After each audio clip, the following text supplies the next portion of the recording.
तो जय हिंद दोस्तों, आपका फिर से स्वागत है आपके चैनल पे। तो ये वीडियो में आज हम देखेंगे, अब आपको तो पता ही है, हमने CSS की जो कास्केडिंग स्टाइल शीट रहती है, ये वाले लैंग्वेज से हमने वहाँ पे सीरीज चालू कर दिया लिया। और ये सीरीज में हम पूरा बेसिक से एडवांस देखने वाले हैं। अगर आप भी चाहते हो, आप CSS सीखना चाहते हो, तो आपको ये सीरीज आपको फॉलो करना पड़ेगा। हम इसमें पूरा बेसिक से एडवांस सीखेंगे। तो आज के ये वाले वीडियो में हम क्या देखेंगे, जो हम CSS का जो सिंटैक्स रहता है, मतलब हम जब भी कौन से एलिमेंट के ऊपर CSS अप्लाई करते हैं तो उसका सिंटैक्स क्या रहता है और कैसा लिख सकते हैं वो देखेंगे। तो चलो देखते हैं। तो सिंपल अब मैं क्या करता हूँ, हमारा जो फोल्डर है CSS का उसमें आ जाता हूँ। इसमें आने के बाद सिंपल मैं यहाँ राइट क्लिक करके इसे ओपन कर लेता हूँ हमारे VS कोड के साथ। अब आप कौन से भी एडिटर के साथ ओपन करते हो, मैं यहाँ VS कोड यूज़ करता हूँ, इसलिए मैं इसके साथ यूज़ कर रहा हूँ। अब यहाँ पे कैसा 2 से 3 प्रकार है, वहाँ पे हम CSS यूज़ कर सकते हैं। मतलब हमें कौन से भी एलिमेंट को CSS अप्लाई करना है, तो हमने लास्ट वाले वीडियो में देखा था हम CSS क्यों करते हैं और उसका फ़ायदा क्या होता है क्या नहीं, ऊपर हमने पिछले वीडियो में देखा था CSS इंट्रोडक्शन के। तो आप वो जाके देख सकते हैं अगर आपको पता है तो आप ये वीडियो देखना। तो सिंपल अब यहाँ पे CSS में हम जब भी हम कौन से एलिमेंट को HTML के एलिमेंट को CSS अप्लाई करते हैं, तो वहाँ पे हमारे पास 3 प्रकार रहते हैं। अब पहला वाला हम उसे इनलाइन बोलते हैं, दूसरे वाले को इंटरनल CSS बोलते हैं और तीसरे वाले को एक्सटर्नल CSS बोलते हैं। अब ये 3 तरीके से हम कौन से भी HTML के एलिमेंट को वहाँ पे CSS अप्लाई कर सकते हैं। अब इसके ऊपर मैं पर्टिकुलर वीडियो ला के बना दूंगा उसके ऊपर। अभी हमारा टॉपिक सिर्फ सिंटैक्स क्या रहता है वो देखना है। अब जब भी हम कौन से HTML के एलिमेंट को वहाँ पे CSS अप्लाई करते हैं तो वहाँ पे हम 3 प्रकार से करते हैं। अब जो मैंने आपको ये बताया, inline CSS, internal CSS, external CSS, ये क्या हो गए, वहाँ पे हम वो 3 प्रकार से यहाँ पे CSS अप्लाई कर सकते हैं HTML के कोई से भी एलिमेंट को। ये 3 प्रकार है जिसका यूज करके हम वहाँ पे CSS अप्लाई कर सकते हैं कौन से भी एलिमेंट को। लेकिन हमें जो एलिमेंट को CSS अप्लाई करना है वो CSS हम किसका यूज करके वो एलिमेंट को अप्लाई करेंगे, एक तो हम वो एलिमेंट की ID यूज करेंगे, या फिर वो एलिमेंट का क्लास यूज करेंगे, या फिर वो एलिमेंट का डायरेक्ट नाम यूज करेंगे जिसे हम सेलेक्टर बोलते हैं। अब जो ये क्लास हो गया, ID हो गया, और जो डायरेक्ट नाम लेके हम वहाँ पे CSS अप्लाई करेंगे कौन से भी HTML के एलिमेंट को, तो वो वहाँ पे सेलेक्टर हो गए। तो ये 3 सेलेक्टर का यूज करके हम कौन से भी एलिमेंट को HTML के एलिमेंट को वहाँ पे CSS अप्लाई कर सकते हैं। अब ये तीनों में से आप कौन सा भी एक सेलेक्टर वहाँ पे यूज कर सकते हैं। अब जैसे कि अब हमारे पास इसमें कौन सा एलिमेंट है, मैं ये कट कर देता हूँ पहले का। अब हमारे पास यहाँ पे कौन सा एलिमेंट है, पैराग्राफ एलिमेंट है।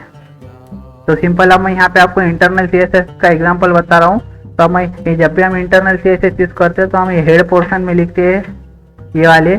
अब यहाँ पे मैं क्या करूँगा, स्टाइल टैग का यूज करके वहाँ पे CSS दूंगा। अब मैं यहाँ पे आके इसे ओपन करके क्लोज करूंगा। और इसके बाद अब हमें किसके ऊपर करना है CSS अप्लाई, ये वाले एलिमेंट के ऊपर। तो हम यहाँ पे डायरेक्ट अभी इसका नाम लेंगे, पैराग्राफ का मतलब हम P करेंगे।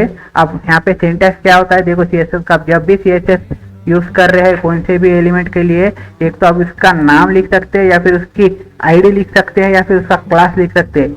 अब ID जब रहती है, अब ID ये रहती है कुछ इस प्रकार की, यहाँ पे कुछ भी नाम रह सकता है, क्लास कुछ इस प्रकार का रह सकता है। अब यहाँ पे आप ये ID भी यूज कर सकते हैं, ये क्लास भी यूज कर सकते हैं, ये पैराग्राफ का नाम जो है वो डायरेक्ट यूज कर सकते हैं। ये 3 प्रकार से वहाँ पे सेलेक्टर का, ये तीनों सेलेक्टर का यूज करके आप कौन से भी HTML के एलिमेंट को वहाँ पे CSS अप्लाई कर सकते हैं। तो सिंपल मैं यहाँ कट करता हूँ अभी इसे, और डायरेक्ट यहाँ पे जो सेलेक्टर हमारा एलिमेंट का नाम है उसका यूज करके मैं वहाँ पे CSS अप्लाई करता हूँ। तो अब मैं क्या करूँगा, अब जो सिंटैक्स रहता है हमारा CSS का, तब मैं पहले तो वहाँ पे क्या रहता है, सेलेक्टर। अब ये सेलेक्टर का मतलब क्या है, सेलेक्टर का मतलब अब सेलेक्टर का मतलब क्या है, एक तो हमारा ये इसका नाम, हमारा जो भी एलिमेंट रहेगा उसका नाम लिख सकते हैं हम सेलेक्टर के पास, या फिर हम वो एलिमेंट के ID लिख सकते हैं, या फिर वो एलिमेंट का हम क्लास लिख सकते हैं।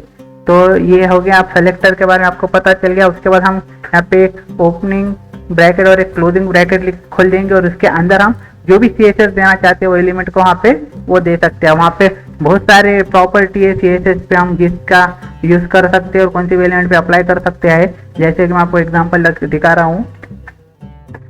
अब यहाँ पे बैकग्राउंड कलर कर देता हूँ।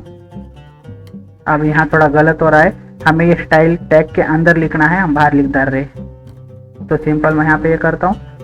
तो मैं यहाँ क्या करता हूँ, अब ये यहाँ पे मैं अब ये सेलेक्टर के यहाँ पे मैं क्या करूँगा, यहाँ पे इसका नाम ले लूँगा। सिंपल हम यहाँ पे 3 ले लेता हूँ, नहीं तो हमें एरर दे रहा है, इसके लिए दूसरा कुछ नहीं। तो सिंपल अब मैं इसे यहाँ पे कट करता हूँ और यहाँ पे डाल देता हूँ बैकग्राउंड कलर।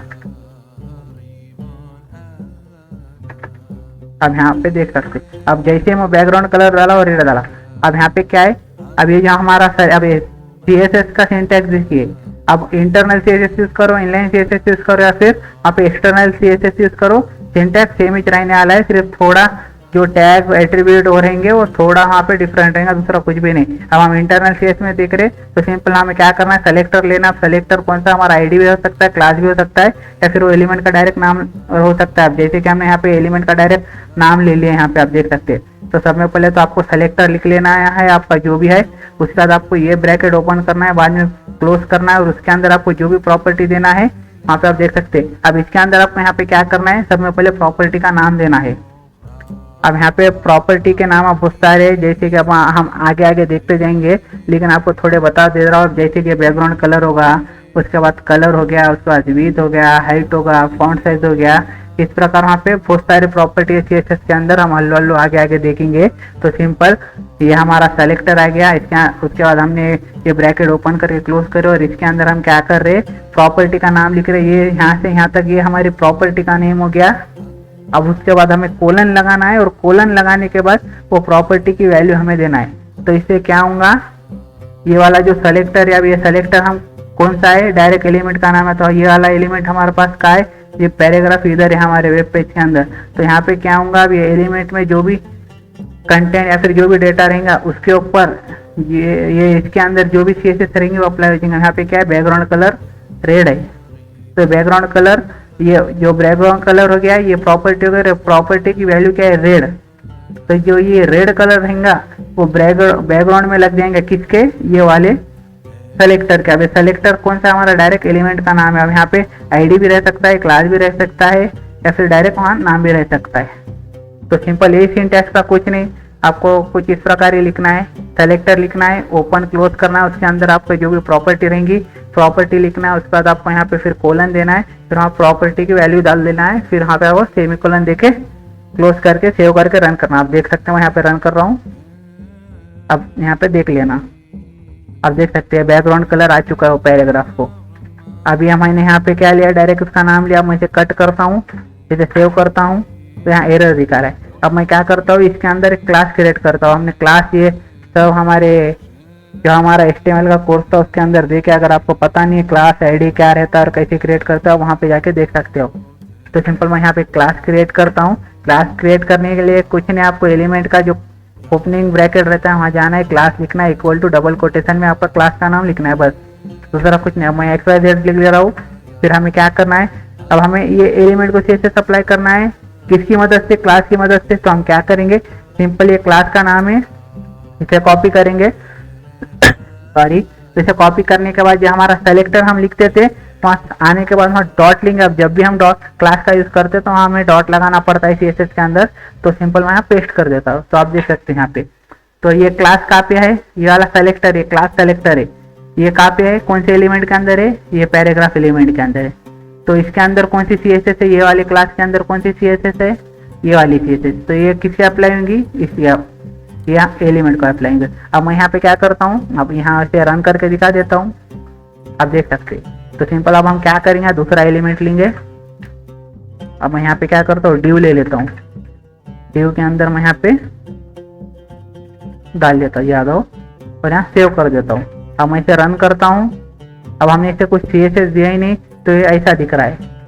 अब हम इसे कौन सी भी CSS देना, तो हम कैसा देंगे, सिंपल जो हमारा CSS का सिंटैक्स है, तो हम पहले सेलेक्टर लिखे, यहाँ पे कौन सा भी जो भी आप यूज करना चाहते हैं, तो नाम लिखे, आईडी लिखे। अब हमारे ये वाले एलिमेंट के अंदर हमने आईडी भी क्रिएट करे वाली नहीं है, क्लास भी क्रिएट करे वाला नहीं है, तो हम सिंपल डायरेक्ट उसका नाम ले सकते हैं। तो सिंपल मैं इसका डायरेक्ट नाम ले रहा हूँ और ओपन क्लोज कर दे रहा हूँ, और जो भी इसे प्रॉपर्टी देना है यहाँ दे रहा हूँ। मैं क्या करूँगा, सिंपल इसे बैकग्राउंड कलर ले लूंगा येलो।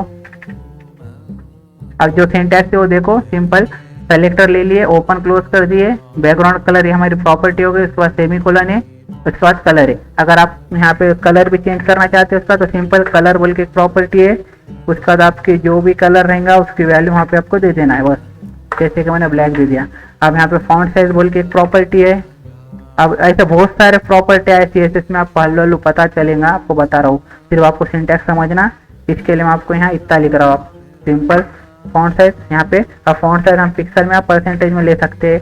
अब आगे आपको दिखाऊंगा मैं वो भी, तो आप देख सकते हैं। सिंपल कुछ नहीं, सेलेक्टर लिए, सेलेक्टर के बाद जो जो प्रॉपर्टी या फिर जो जो CSS अप्लाई करना है, मैं ये वाले एलिमेंट को सिंपल उसकी प्रॉपर्टी लिखो वहाँ पे और उसकी वैल्यू दे दो। प्रॉपर्टी लिखो, वैल्यू दे दो, प्रॉपर्टी लिखो, वैल्यू दे दो। सिंपल है दोस्तों, कुछ भी नहीं है। अब आप ये अगर आप यहाँ पे इनलाइन CSS में यूज करेंगे तो आपको वहाँ पे भी सेम ही रहेगा, आपको जो कुछ करने की जरूरत नहीं। सिंपल आप हम जैसा यहाँ स्टाइल टैग यूज कर रहे हैं, तो आपको यहाँ पे सिंपल स्टाइल एट्रीब्यूट रहता है, वो लिखना है इक्वल टू डबल कोटेशन में। सिंपल ये जैसा है, ये वाली जो प्रॉपर्टी है, सिंपल इसे कॉपी करना है और यहाँ पेस्ट कर देना है, तो इसे ये अप्लाई हो जाएंगे। अब मैं इसे कट कर देता हूँ, सेव कर देता हूँ, कुछ नहीं है।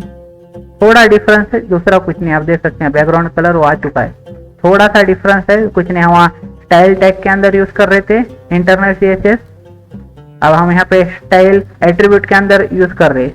सिंटैक्स वही है, आप देख सकते हैं, एट्रीब्यूट और एट्रीब्यूट की value, attribute sorry property, property की वैल्यू, प्रॉपर्टी, प्रॉपर्टी की वैल्यू, प्रॉपर्टी, प्रॉपर्टी की वैल्यू। अब हम जब एक्सटर्नल CSS लिखेंगे वहाँ पे भी सेम ही चीज, कुछ भी नहीं है वहाँ पे। तो ये स्टाइल टैग वो भी लिखने की जरूरत नहीं, हम वहाँ पे डायरेक्ट सीधा ये ऐसा जो हमने यहाँ पे ये वाला लिखा है सिंपल वैसा ही लिख देना है हमें, दूसरा कुछ लिखने की नहीं। एक्स्ट्रा वहाँ कुछ है ही नहीं, यहाँ पे जो एक्स्ट्रा है स्टाइल टैग वो भी लिखने की जरूरत नहीं, हम एक्सटर्नल CSS में हम आगे देखेंगे। तो सिंपल अब आपको पता चल गया हमारा CSS का सिंटैक्स कैसा रहता है। कुछ नहीं, सेलेक्टर लिखो, ओपन क्लोज करो, यहाँ पे प्रॉपर्टी का नाम, उसके बाद प्रॉपर्टी की वैल्यू, प्रॉपर्टी का नाम, प्रॉपर्टी की वैल्यू। यहाँ पे भी वही है, प्रॉपर्टी का नाम, प्रॉपर्टी की वैल्यू, प्रॉपर्टी का नाम, प्रॉपर्टी की वैल्यू, प्रॉपर्टी का नाम, प्रॉपर्टी की वैल्यू, बस दूसरा कुछ भी नहीं है। तो कुछ इस प्रकार का वीडियो था, अगर आपको पसंद आता है तो लाइक सब्सक्राइब शेयर कर देना। Thanks for watching.